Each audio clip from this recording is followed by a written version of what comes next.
નમસ્કાર મિત્રો, આપનું સ્વાગત છે અમારી યુટ્યુબ ચેનલ ગુરુ માસ્ટરજીમાં। રેશન કાર્ડ ધારકો માટે એક સમાચાર આવેલા છે, તો એ સમાચાર શું છે તો ચાલો જાણી લઈએ।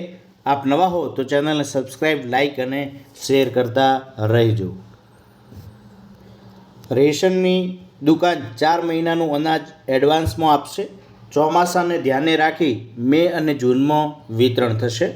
ચોમાસાની સિઝનમાં નાગરિકોને વાજબી ભાવની દુકાનેથી અનાજનો જથ્થો લેવામાં તકલીફ ન પડે અને અનાજનો જથ્થો દુકાન સુધી સરળતાથી પહોંચે તે માટે ચોમાસાના 4 મહિનાના અનાજનો જથ્થો 2 તબક્કામાં લાભાર્થીઓને આપવામાં આવશે। રાજ્યના અન્ન અને નાગરિક વિભાગે મે અને જૂન મહિનાનો જથ્થો ચાલુ માસમાં, જ્યારે જુલાઈ અને ઓગસ્ટ મહિનાનો અનાજનો જથ્થો જૂન માસમાં આપવાનો નિર્ણય લીધો છે। રાજ્યના એનએફએસએ કાર્ડ ધારકોને 4 મહિનાનું અનાજ 2 મહિનાના તબક્કામાં એક સાથે આપવામાં આવશે। તો ચાલો મે મહિના શું છે જાહેરાત એ જોઈ લઈએ।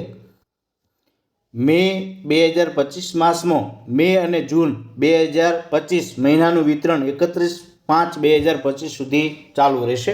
એટલે મે અને જૂન મહિનાનું હાલમાં એ વિતરણ ચાલુ છે। તો પ્રધાનમંત્રી ગરીબ કલ્યાણ યોજના અંતર્ગત આ આપવામાં આવે છે વિના મૂલ્યે। તો આ માહિતી છે। તો આપને આ માહિતી કેવી લાગી એ જરૂરથી કોમેન્ટ બોક્સમાં જણાવતા રહેજો। થેન્ક યુ, આભાર।